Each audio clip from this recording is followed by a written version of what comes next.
What's up, everybody? This is Dave LeClaire with MakeUseOf.com. We are going to take a look at cool tech stories with different things that you can take advantage of.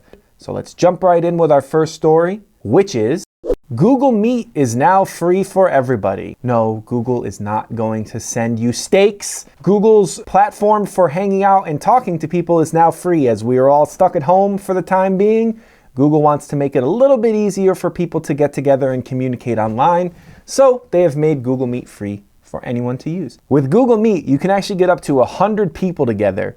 Normally it would be limited to 60 minutes, but Google has dropped the time limit through October 1st due to the COVID-19 crisis. So you can get up to 100 of your friends together and have like a giant party over the internet, and it won't cost you a penny. All you need is a Google account. You don't have to do anything fancy to get it set up. If you have a Gmail account, then you have a Google account. You can go to meet.google.com and you can start chatting with your friends for free. It's a very nice service. It's pretty well made, and it is definitely worth checking out if you're sick of Zoom and Skype. Plex is actually adding all Crackle's library to its service for free.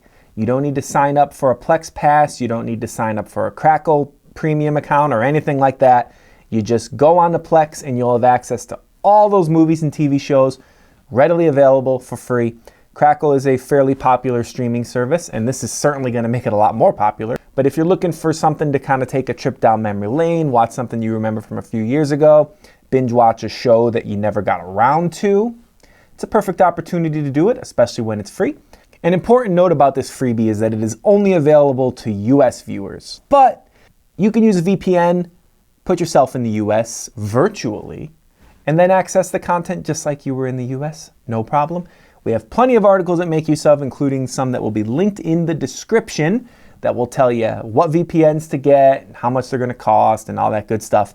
Uber Eats has made a slight change to the way you can send food to friends. Previously, if you bought something for your friend and had it sent to them, only you had the tracking information. You had to keep track of where it was and then text your friend and be like, hey, the guy's outside, he's looking for you. Now, so you can share a tracking link with your friend so that they can go and track their food that is being sent by you, which means you no longer have the headache of being the middleman.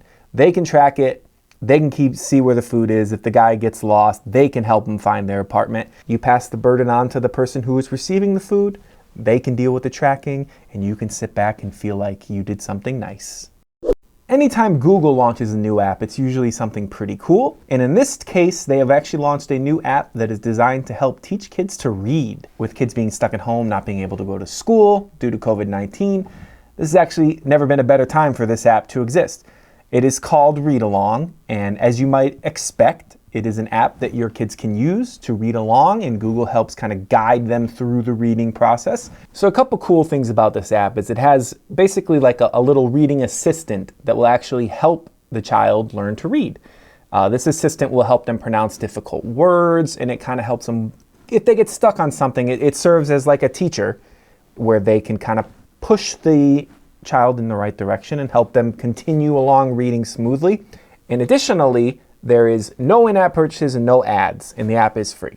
So it is an app strictly designed for helping kids learn to read. The app is able to work completely offline, which means that all of the voice analysis of the child reading is not being sent to Google servers, but rather it is being done on the device directly, which is just another layer of security. Also, you can use it on a device that doesn't have data. So for example, you let your child play with your old phone or your old tablet. They can still use this app, which is pretty cool. Again, it's free.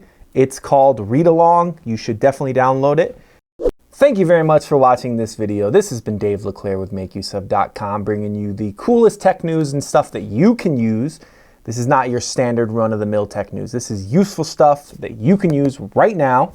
Speaking of stuff you can use right now, if you are self-isolating, you should definitely check out our hub, which has over 100 different things that you can do to try to stay sane and try to stay entertained. We'll have a link to that down in the description. Make sure to like and subscribe to Make Use Of for all the latest tech goodies, including reviews and giveaways and how-tos and all that good stuff. And we will see you guys in the next episode.